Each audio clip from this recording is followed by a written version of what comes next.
Land. Oui, Alors, c'est la fin de l'année 2025. oui. Alors, une nouvelle année s'approche, Mhm, l'année 2026. Alors, Access Land a plusieurs services qu'il propose au peuple congolais, à ceux qui veulent participer à la reconquête, mhm, à la victoire, n'est-ce pas, mhm. face à la famine, face à la pauvreté, face au chômage qui gangrène. Alors là, nous appelons les Congolais qui sont à Kinshasa, la diaspora congolaise aussi, Mhm. et aussi les autres nationalités qui veulent investir, parce qu'avec Access Line, nous recevons deux fois les gens d'autres nationalités, mais qui aiment tellement le Congo, Mhm. un peu comme on dit Mbokelengui. Bokelegi, c'est ça. Alors, un pays qui est vraiment béni. Nous voulons que nos richesses participent à la région. C'est un grand plaisir pour moi de participer dans cette émission. Je suis journaliste. Merci. Merci pour l'invitation. Et ce que j'aime, c'est que l'émission est là, Tolinga Eko. Tolinga Eko, eza kosala musala na yo na honnêteté, avec beaucoup de sérieux.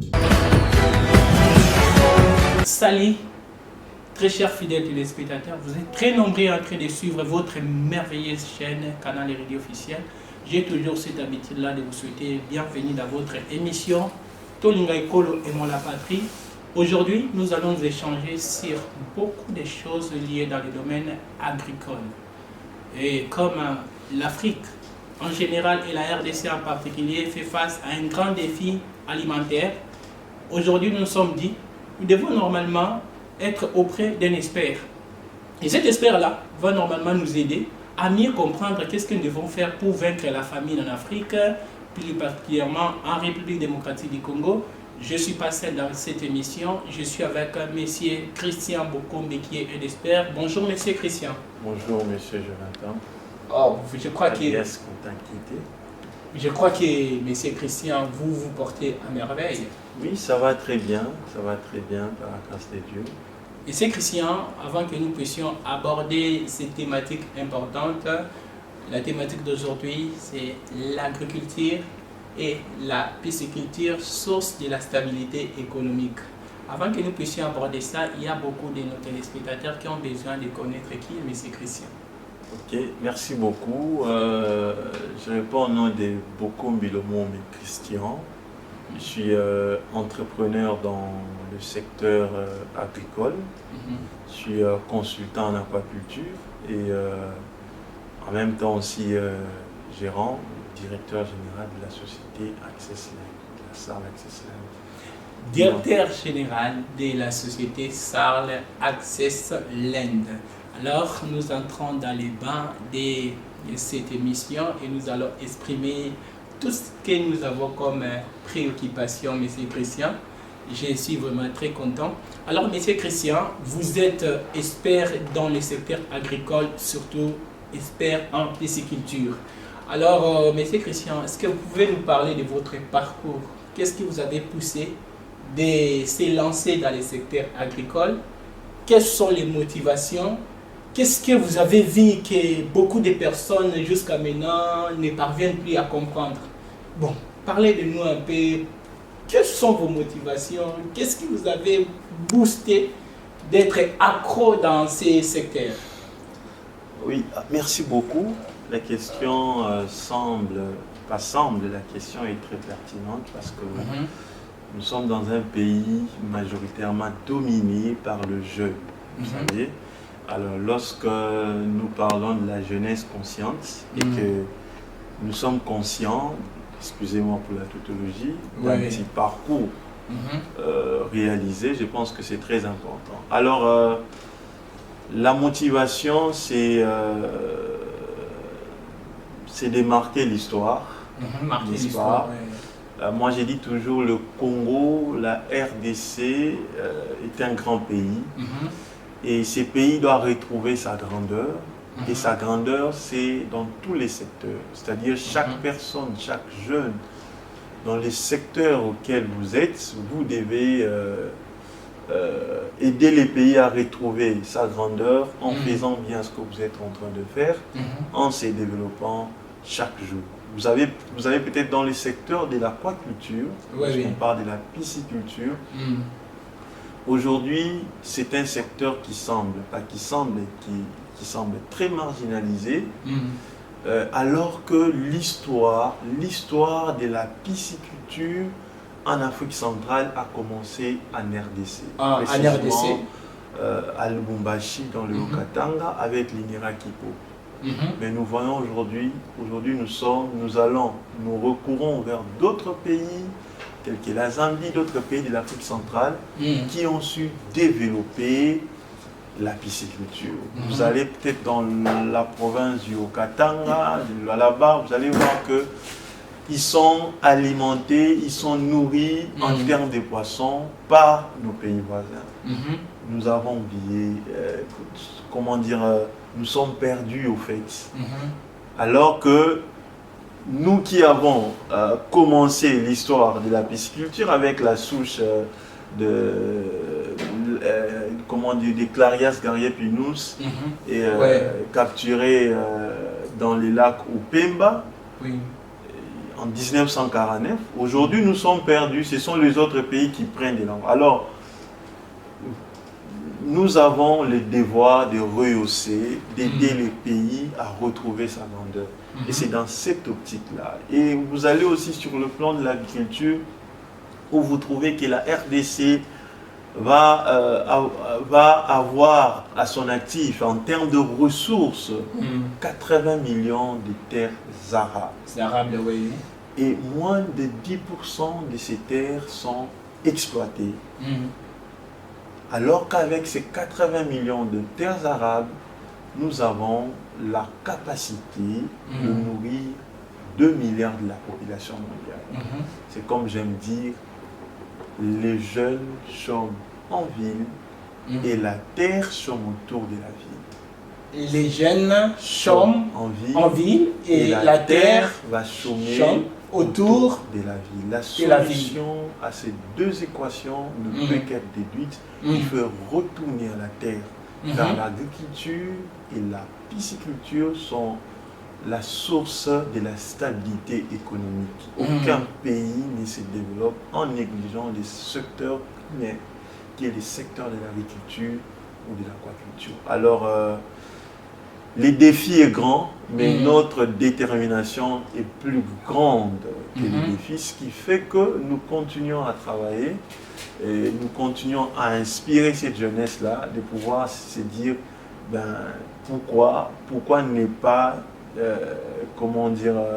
s'intéresser au secteur de l'agriculture, parce que c'est un secteur de vie, s'investir là. Il n'y a pas que la politique, c'est que sur la politique n'est pas une mauvaise chose, mais je crois que l'agriculture peut favoriser à la réduction du problème de chômage qui gangrène notre pays. Donc voilà, c'est ça, les motivations sont plus grandes et je pense que c'est grâce à cette détermination-là que nous sommes là. Voilà. Donc selon l'histoire, vous avez dit que la pisciculture, normalement, en Afrique, ça a tiré sa source dans notre pays. Vous avez en Afrique centrale. En Afrique centrale. Exactement. Et vous avez dit aussi, en termes de terres arables que nous avons, il y a au moins plus de 80 millions de terres arables qui sont à moins de 10% exploitées dans notre pays. Alors, M. Christian, ça veut commencer quand? Pour que vous puissiez vous lancer dans l'agriculture et plus particulièrement dans le secteur de la pisciculture. Alors, déjà, ce qu'il faut savoir, je suis passé par l'université de Kinshasa. De Kinshasa, là vous étiez encore étudiant. Exactement. Et je n'ai pas un diplôme en agronomie ou en aquaculture. Ce sont des formations que je fais tout juste après. De ma formation, je suis licencié en entrepreneuriat et gestion de PME. Gestion de PME, oui. Et convaincu que l'entrepreneuriat peut s'exercer dans tous les domaines. Dans tous les domaines, Alors aujourd'hui, je suis entrepreneur et vend dans le secteur agricole. Agricole, oui. Alors j'ai commencé mon histoire d'abord en étant étudiant. Étudiant, parce que je me disais, avec la situation actuelle, Oui. si tu ne te prépares pas et à la fin des études, il faut écrire des G l'honneur, tout ça, Oui. tout dépend de l'ambition. Oui, oui. Le monde de l'emploi, ce n'est pas une mauvaise chose, tout dépend, comme je venais de dire, de l'ambition et de la vision que nous avons. Oui. Alors nous avons commencé à travailler dans ce sens-là. Nous avons mis en place Access Land. Access Land qui a comme signification accès à la terre, essentiellement aux terres agricoles. Ça se justifie du fait que ça se justifie en termes, tout en tenant compte de potentialités agricoles que possède la RDC. Comme je venais de dire, nous sommes le deuxième pays en termes de potentialité agricole au monde, après le Brésil, avec un autre actif, au moins 80 millions de terres arables, capables de nourrir plus de 2 milliards de la population mondiale. Oui. Nous avons 2 milliards de personnes que la RDC devrait se nourrir, devait nourrir, pardon, mais la situation est telle que nous n'arrivons même pas à couvrir la consommation locale. Vous voyez, donc la production locale en RDC n'arrive même pas à couvrir la consommation locale. Ce qui crée comme conséquence les importations. Et il est difficile de parler de la sécurité alimentaire en RDC. Oui. Parce que généralement, quand on parle de la sécurité alimentaire, c'est trois notions majeures qui interviennent. On va parler de l'accessibilité, on va parler de la disponibilité, on va parler de la qualité. Qualité, oui. Alors, nous ne remplissons pas ces trois critères. Est-ce que si on doit parler de la disponibilité va renvoyer à la quantité. Par exemple, avec le poisson, avec la pisciculture, la quantité des poissons qui sont produits pour couvrir la consommation locale. L'accessibilité, c'est comment le poisson quitte la ferme de Monsieur Jonathan pour arriver à la table du Congolais. Alors, et de l'autre côté, la qualité, comment on le fait, n'est-ce pas? Oui, oui, oui. Et si nous ne remplissons pas les trois critères, on peut pas dire que sur le plan sécuritaire, nous sommes en sécurité sur le plan alimentaire. Alimentaire, ouais. Alors, comme j'ai dit toujours, il n'y a pas que les M23 qui attaquent les pays, c'est aussi la famine, c'est une forme aussi de la rébellion, n'est-ce pas? Alors, il faut des FARDC, il faut des Wazalendo qui sont de jeunes consciencieux, avec des politiques sûres, des politiques qui sont bien maîtrisées pour pouvoir éliminer à la source la famine, n'est-ce pas? Donc, voilà un peu ce qu'on peut dire de notre parcours. Alors, nous avons commencé, comme j'étais tantôt disant, en tant qu'étudiant, lorsque je finis mes études, bon, j'ai continué parce que j'avais déjà une base, j'avais déjà une compréhension générale. Ce qui fait qu'aujourd'hui, ça fait presque 7 ans qu'on est en train de marquer les secteurs de l'aquaculture. Comme je le disais, toujours que le défi reste énorme, mais avec de la détermination et la volonté, nous allons y arriver. Les défis restent énormes. Avec la détermination, nous allons arriver. Vraiment, monsieur le DG, vos explications sont très claires et très compréhensives. Je crois que les téléspectateurs, ceux qui sont passionnés, ceux qui veulent aussi se lancer dans les secteurs agricoles, dans les secteurs de la pisciculture, ont compris votre parcours et eux aussi, rien ne les empêchera de se lancer. Alors, DG, vous pouvez un peu nous éclaircir par rapport aux différents défis que vous rencontrez dans les secteurs agricoles, particulièrement dans les secteurs de l'aquaculture. Je ne sais pas, quels sont les défis que vous rencontrez? Alors, les défis, reste énorme jusque-là. Oui. Du point de vue agricole, c'est un défi de la mécanisation. Oui. Ce qui fait que les problèmes d'accès, on a un problème d'accès au matériel adéquat pour réduire l'énergie humaine et et assurer les travails comme il faut. Oui, oui. Et, de l'autre côté, même sur le plan de l'aquaculture, c'est aussi ça, la Mm, mécanisation, avoir de machines complètes pour mm, assurer les travaux qu'il faut. Les renforcements des capacités, ça c'est mhm. vrai, Ouais, parce que généralement, on rencontre des gens qui ont des connaissances à peu près, mais qui disent, qui semblent connaître ou maîtriser les oui. secteurs. Mhm. Vous allez voir que l'aquaculture est enseignée. Bon, on a une filière de pêche et aquaculture Mm, à Lubumbashi, c'est à l'université de Lubumbashi où on trouve aujourd'hui des étudiants. Euh, je pense que c'est commencé il y a 2 ans ou 3 ans, quelque chose. mm. Les étudiants qui apprennent l'aquaculture comme métier. Oui, Alors, c'est un peu dans ce sens-là. On retrouve aussi moins d'intellectuels qui veulent, qui ont envie qui veulent travailler dans ces secteurs, mm, mais fait des efforts. mm, Bon, ça va pas manquer, hein, parce que mhm, lorsqu'on parle de la mécanisation, on voit les défis liés au financement de projets, parce mm, que nous avons la vision de faire grand, mm, mais il faut que les moyens puissent suivre cette démarche logique, n'est-ce pas? mm. Alors, c'est aussi ça. Mais je crois que euh, rien ne peut empêcher une personne qui a la rage de réussir, n'est-ce pas? Mhm. Une personne déterminée. Je crois que rien ne peut nous empêcher. Mais les défis, les difficultés restent là. Il faut mécaniser, il faut avoir accès au matériel Mhm. adéquat Mm. pour accélérer les travaux, pour gagner en temps. Nous continuons à faire des histoires, comment dire, des manières un peu traditionnelles. Des fois, Traditionnel, artisanal. les travaux manuels persistent Oh encore, oui, mais c'est possible d'arriver là où nous voulons. oui. Mhm. Et, voilà. Et surmonter ces obstacles. Alors, si nous entrons un peu sur le plan économique, qu'en pensez-vous par rapport à la contribution de l'agriculture et de la pisciculture dans la stabilité économique? Est-ce que c'est vrai? L'agriculture, la pisciculture peuvent être des secteurs qui pourront toutefois stabiliser l'économie nationale? Euh, pour les économistes, ils savent, la pyramide de Maslow, Oui, oui.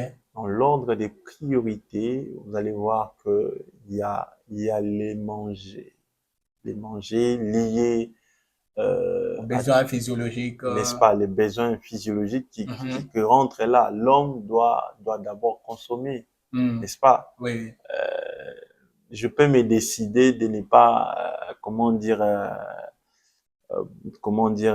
de ne pas peut-être prendre le transport, de faire les Oui, pieds, mais prendre une décision de ne pas manger, c'est impossible. sauf pour des raisons de jeûne, mais quand même, il y a des cas dans ce sens-là. Oui, Alors, pour dire que les manger est très prioritaire oui. et pour que les pays décollent, les pays doivent considérer l'agriculture. Et l'agriculture, comme priorité des priorités, doit quitter les stades d'un simple slogan. Mhm. Ça doit devenir un vécu, n'est-ce pas? Nous Mm. devons les vivre. Oui, oui. Alors, si on ne les vit pas, les pays ne va pas se décoller. Il n'y a aucun pays au monde qui se développe en laissant le secteur agricole derrière. Derrière, non. Donc, l'agriculture, c'est la mère de tous les arts. Elle réunit tous les secteurs.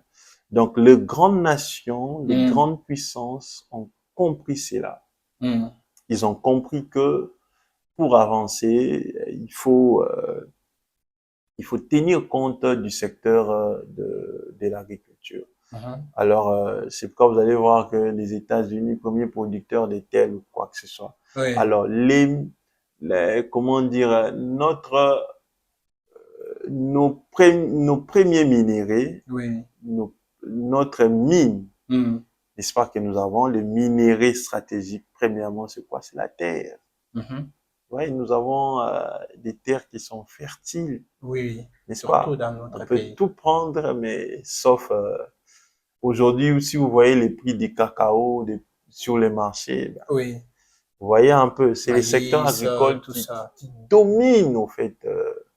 Donc, l'agriculture, c'est la mer. Aucun pays ne peut prétendre, ne peut se dire que nous voulons les développements en laissant derrière lui les secteurs de l'agriculture. Donc, si on comprend bien, l'agriculture touche directement la vie sociale. Ça marche de pair.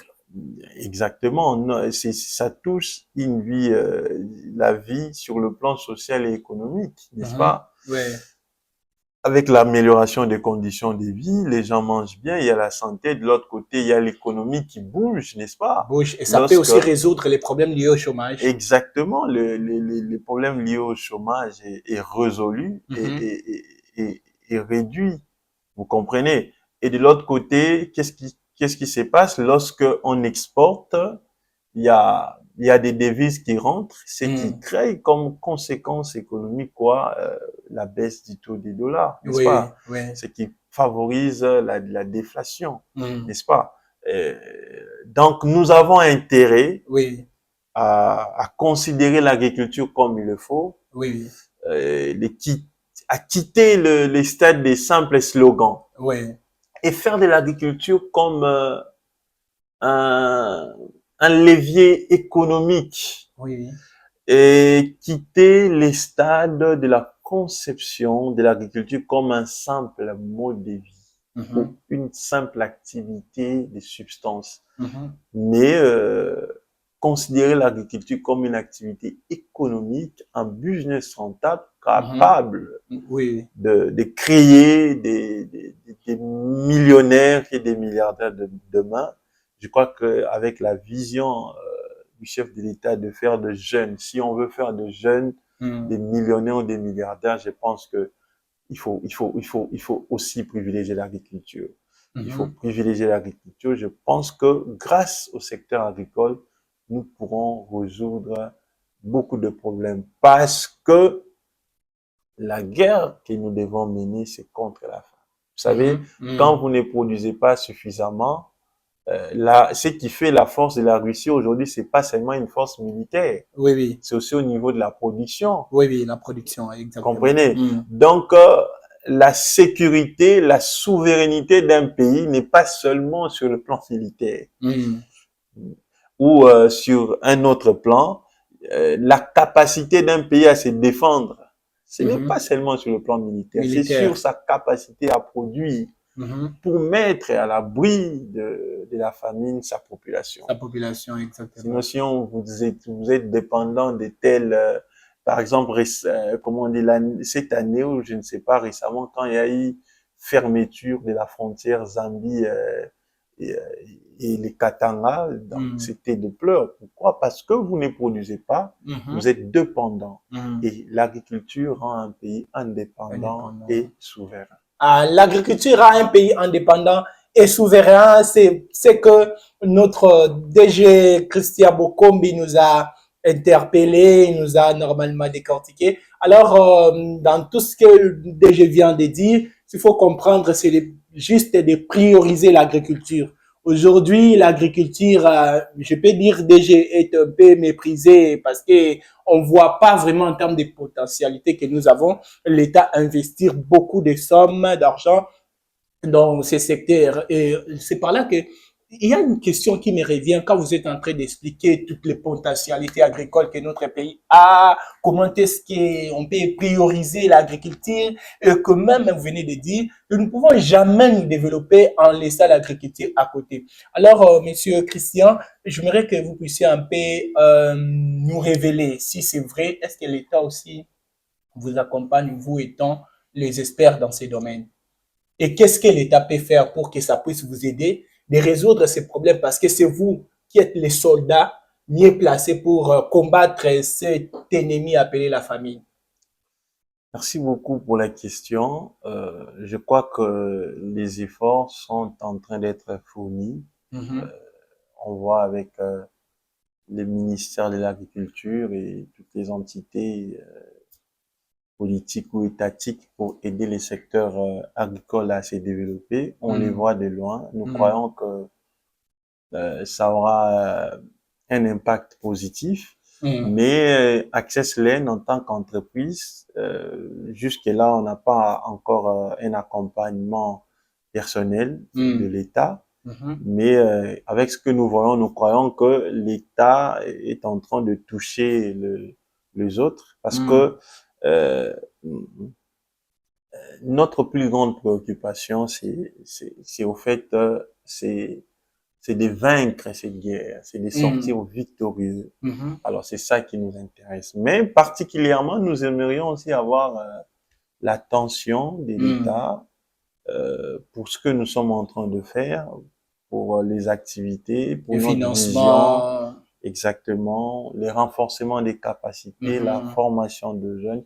Vous allez voir qu'il y a plusieurs fermes qui sont abandonnées, nous avons des États abandonnés dans tous les secteurs, alors que nous avons les capacités aujourd'hui de faire une relance agricole ou piscicole, nous avons les compétences de les faire et de former une brigade agricole capable de neutraliser notre plus grand ennemi qui est la famine. Alors, voilà un peu dans ce sens. Mais nous encourageons les initiatives. Nous sommes très contents de voir ce qui est en train de se faire et nous croyons qu'avec les différents programmes qui sont en train d'être mis en place, mais nous demandons juste qu'il y ait un suivi rigoureux de fonds qui sont alloués pour les secteurs agricoles. Et voilà, ça nous ferait aussi plaisir en tant qu'acteurs aussi dans le secteur de pouvoir voir comment est-ce qu'apporter notre pierre à l'édifice. Comment est-ce qu'apporter une pierre dans l'édifice? Nous sommes très contents et nous continuons toujours, Monsieur DG, car ce que vous nous révélez ici sont des vérités. Nous encourageons le gouvernement pour les initiatives que vous êtes en train de mener dans ces secteurs et nous croyons que dans peu de temps, la RDC va résoudre cette guerre, va résoudre ce problème lié à la famine. Alors, Monsieur le DG, nous sommes dans votre structure Access Land. Nous pouvons un peu parler de la structure Access Land. Access Land, vous avez des services que vous rendez au public. Les gens se poseront des questions. Ils voudront savoir quels sont les services qu'Access Land s'est disposé pour faire sourire les Congolais. Parce que quand on mange bien, vous voyez, c'est difficile un peu que nous puissions être dans l'anxiété, dans la peur, que nous puissions avoir la colère. Car si quelqu'un ne mange pas bien, même si Moutongo, Azane gentil, mais au moins, il meurt échangé. Alors, monsieur DG, dites-nous un peu avec Access Lens, quels sont les services que vous avez disposés à ceux qui sont maintenant vos clients et à ceux qui veulent aussi être accompagnés par l'expertise qu'a Access Lens. Alors, je vais regarder la caméra, parce que là, il s'agit d'Access Lens. Oui. Alors, c'est la fin de l'année 2025. Oui. Alors, une nouvelle année s'approche, l'année 2026. Alors, Access Land a plusieurs services qu'il propose au peuple congolais, à ceux qui veulent participer à la reconquête, à la victoire, n'est-ce pas, face à la famine, face à la pauvreté, face au chômage qui gangrène. Alors là, nous appelons les Congolais qui sont à Kinshasa, la diaspora congolaise aussi, et aussi les autres nationalités qui veulent investir, parce qu'avec Access Line, nous recevons des fois les gens d'autres nationalités, mais qui aiment tellement le Congo, un peu comme on dit Mbokelengi. C'est ça. Alors, un pays qui est vraiment béni. Nous voulons que nos richesses participent à la région. Nous voulons que nos richesses permettent à l'Afrique de se développer parce que le Congo, c'est le cœur de l'Afrique. Et nous voulons que nos richesses permettent au monde de pouvoir se développer. Et nous rentrons dans cette vision-là. Alors, nous avons les services de la facilitation d'accès aux terres agricoles. Nous avons 80 millions de terres arables. Nous ne cesserons de les répéter. C'est une opportunité énorme parce que la RDC a des terres fertiles. Alors, nous facilitons l'accès aux terres agricoles, que ce soit en termes de location ou d'achat. Vous voulez louer un terrain pour réaliser vos activités agricoles, Access Land est là. Alors, si vous voulez aussi acquérir des terrains agricoles, nous sommes aussi là pour vous accompagner dans ces processus-là d'obtention des terres agricoles. Et de l'autre côté, Messieurs les journalistes, nous avons aussi un service d'accompagnement de projets agricoles. C'est-à-dire, nous accompagnons le projet dès la prospection jusqu'à la réalisation. C'est-à-dire, nous faisons la prospection, nous étudions parce que ce que les gens négligent, c'est quoi? Ce sont les études. Les études sont déterminantes de la réussite de votre projet. Vous devez toujours faire un effort.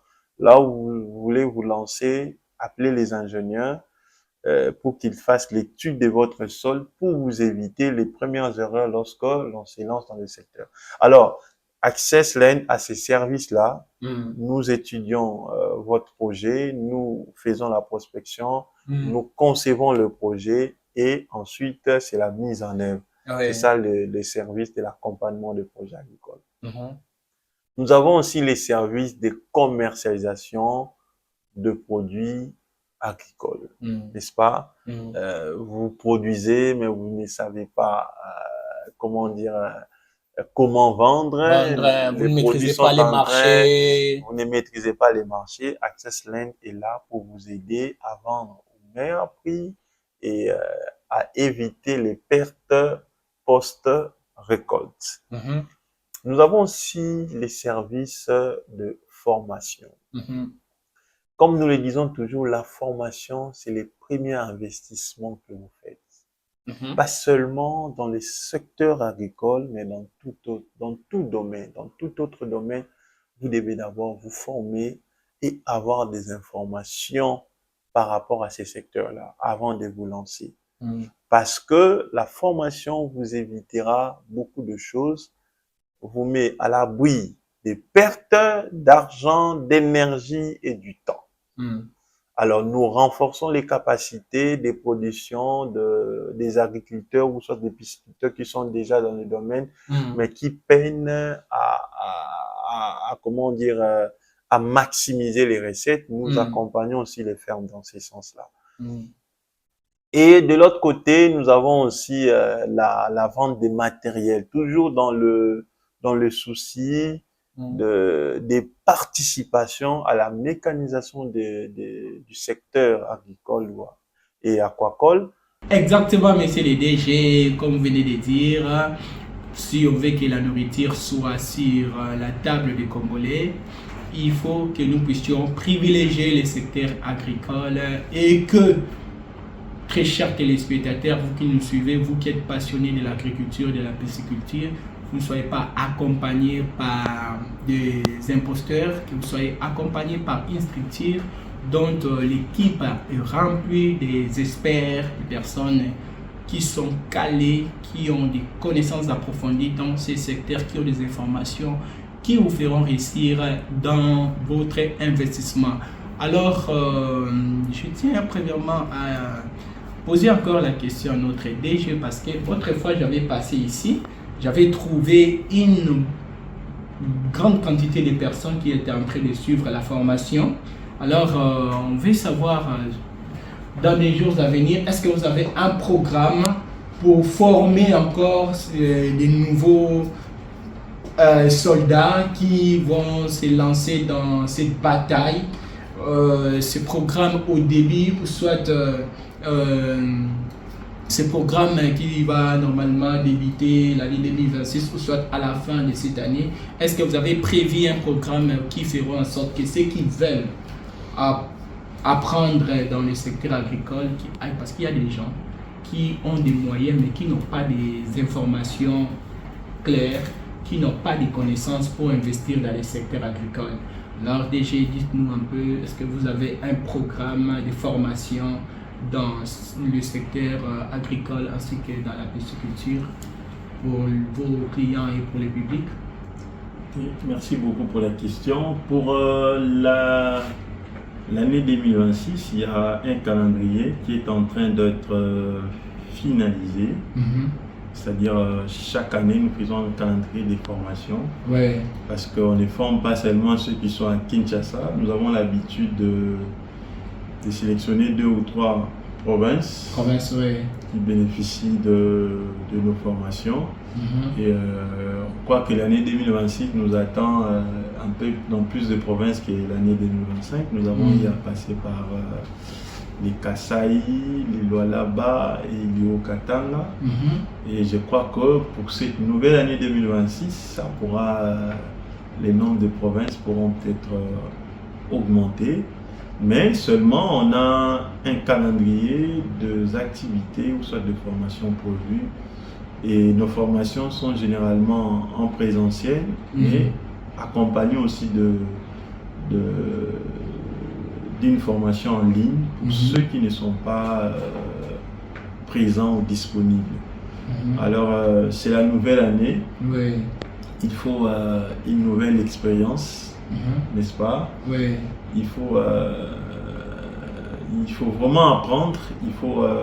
Il faut apprendre sérieusement auprès de gens qui connaissent, n'est-ce pas, pour être à l'abri de pertes énormes, parce que nous avons fait l'expérience de ceux qui se lancent sans se former sont généralement surpris par beaucoup de choses, par beaucoup de réalités.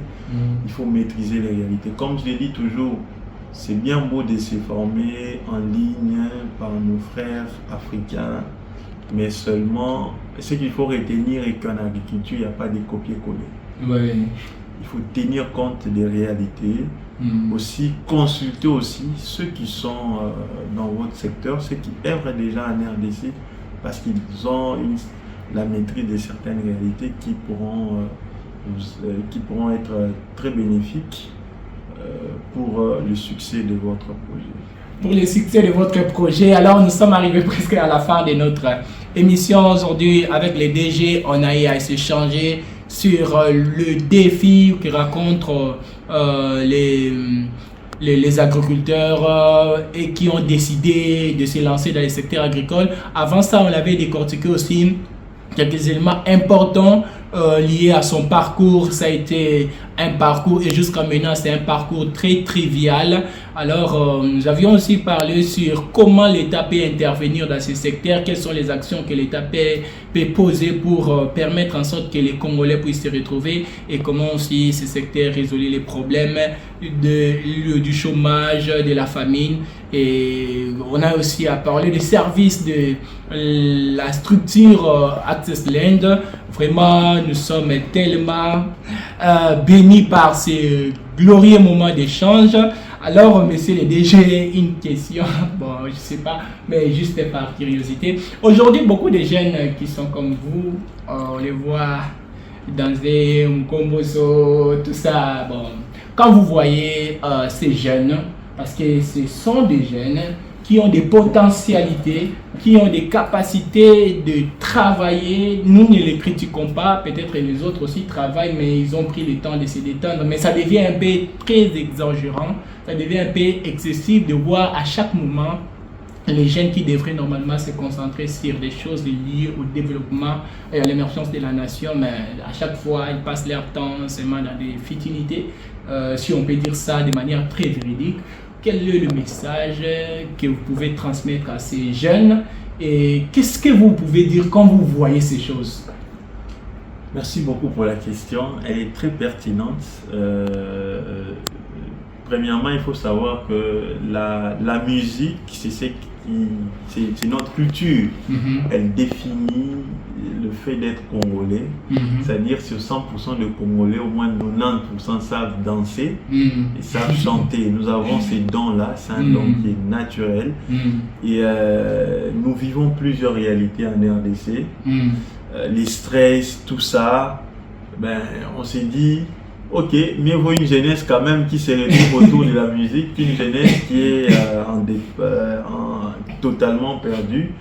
Mais à côté de cela, il faut vraiment un travail de vulgarisation. Parce qu'aujourd'hui, on va condamner les jeunes, mais est-ce qu'il y a un encadrement adéquat? Vous comprenez? il faut vraiment qu'il y ait cet encadrement adéquat sur les priorités, tout en gardant notre identité du pays, un pays musical, du pays des rumbistes.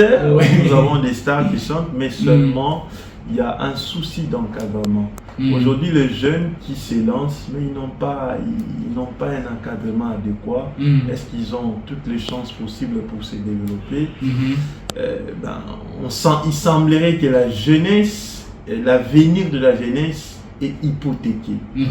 Voilà, c'est quoi le refuge de cette jeunesse-là? Alors moi, j'en veux pas beaucoup plus aux jeunes, mais moi, je crois que ceux qui ont encore cette conscience-là, nous pourrons travailler ensemble pour qu'au-delà de la musique, qu'on ramène les histoires, les propositions qui sont constructives de jeunes. Par exemple, parlons de l'agriculture. Il faut une sensibilisation. Oui. Il y a de jeunes qui savent que l'agriculture, c'est seulement Isaac Kapona Bao Bazana Bamboka. Oui. Mais ce n'est pas sa faute. Il n'est pas sensibilisé. Oui. Il n'y a pas un travail de vulgarisation. Oui. Alors, si ce travail là est fait, je crois que nous avons de jeunes compétents, nous avons un pays béni avec des potentialités énormes. Nous avons la possibilité de faire décoller ces pays. Ah, vraiment, nous avons la possibilité de faire en sorte que cette merveilleuse, glorieuse nation, la RDC, un pays béni, un pays magnifique, et il suffit seulement que nous puissions mettre en pratique ce que nous échangeons dans votre émission Aimons la patrie, Tolinga Ekolo. Vraiment, ce pays ira de l'avant. Alors, messieurs les DG, nous sommes arrivés presque à la fin, nous sommes arrivés déjà, comme je l'avais dit, à la fin de notre échange, la fin de notre émission.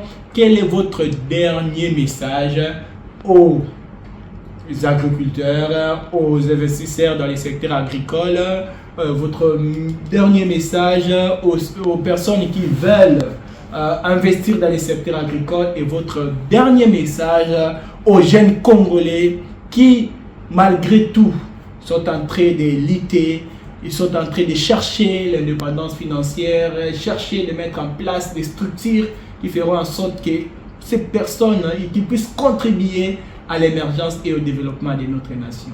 Quel est votre dernier message? Merci beaucoup. C'est un grand plaisir pour moi de participer dans cette émission. Je suis journaliste. Merci. Merci pour l'invitation.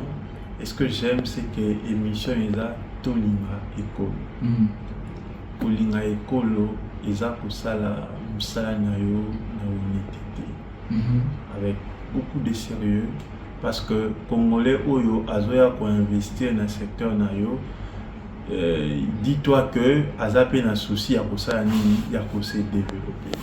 Là, Nazo lancé un message aux entrepreneurs, à tout le monde. Alors, aimer ces pays, à ceux qui nous dirigent, c'est aussi combattre le mot de la corruption. Parce que la corruption détruit, éloigne la compétence. Aujourd'hui, dans le secteur ébélé, au lieu de tous les bateaux, au bazar la compétence, il y a pour ça, mais à cause de la corruption, tous les bateaux, ce qui fait que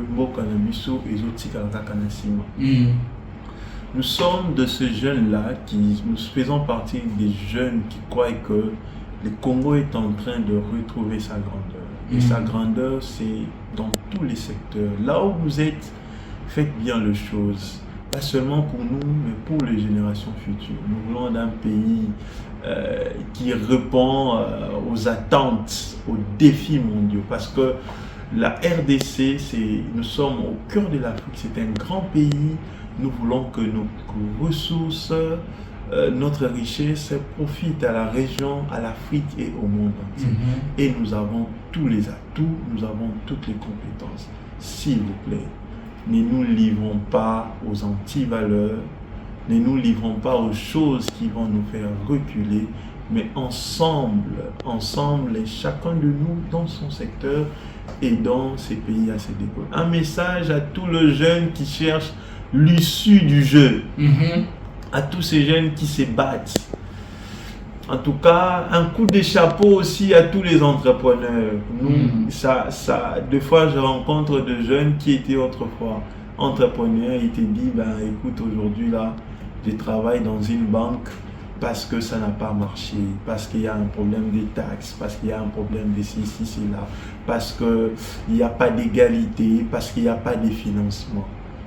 Mais alors que l'argent est décaissé, il y a des financements destinés aux jeunes, mais seulement les jeunes qui sont porteurs de projets, les vrais entrepreneurs, les vrais porteurs de projets ne sont pas financés. Et par contre, il y a des projets qui sont reçus, mais l'argent arrive, quand l'argent est décaissé, ça n'arrive pas auprès des entrepreneurs qui doivent aider les pays à avancer.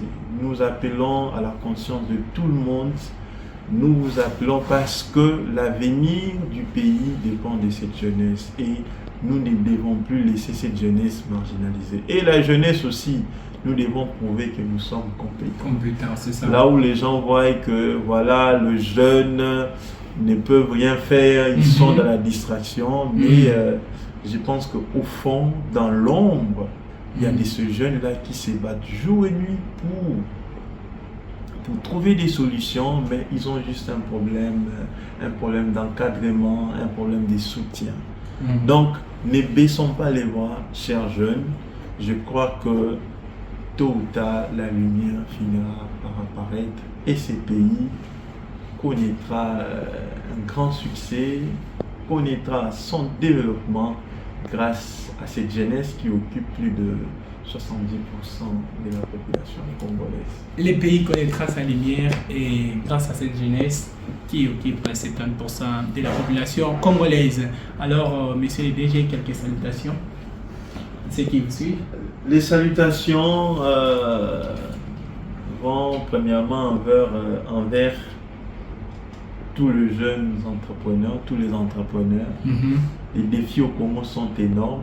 L'accès au financement. Alors vous êtes des hommes braves. Et mes salutations à tous ceux qui ont baissé les bras.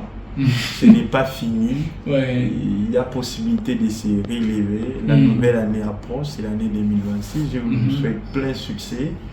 Et je vous jette toutes les fleurs parce que vous défendez la cause, n'est-ce pas? Je sais que les défis sont énormes, mais notre détermination est plus grande.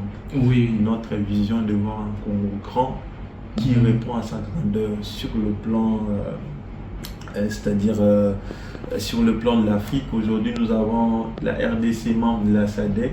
Nous avons besoin des entrepreneurs congolais qui vont faire parler l'Afrique.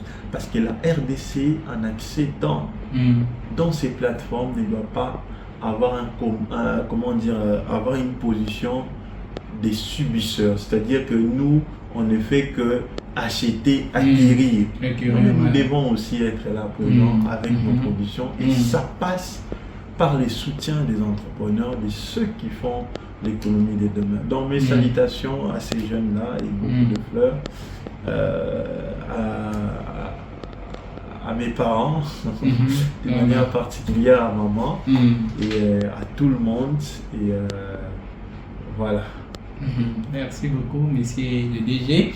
Alors, nous sommes arrivés à la fin de cette émission.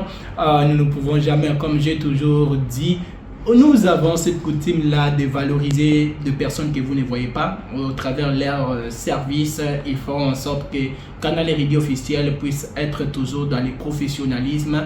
Là, je vois monsieur Jonas Onim, notre merveilleux caméraman.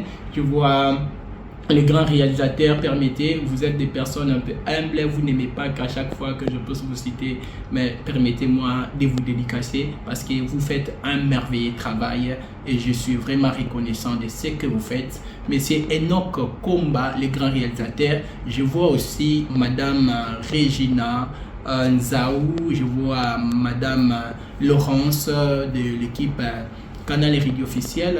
Nous continuons aussi à saluer ces personnes qui nous prodiguent des merveilleux conseils. Abonnez-vous massivement Là, je vois Madame Clérence Annie, je vois Madame Cynthia Ilunga, je vois aussi mon bien-aimé Gloire Lubongo, je vois toutes ces personnes qui aiment Canal RD officiel. À chaque fois, vous réagissez, à chaque fois, vous nous écrivez en privé. Vraiment, ça nous va droit au cœur et vous méritez mieux des contenus qui vont normalement nous aider d'avancer ensemble, de faire un Congo merveilleux. Ça a été votre émission Aimons la patrie, présentée par votre humble serviteur Jonathan Elion Passaï, Koutankité, fils de Botetewa Fumba. À nous revoir dans les prochains rendez-vous.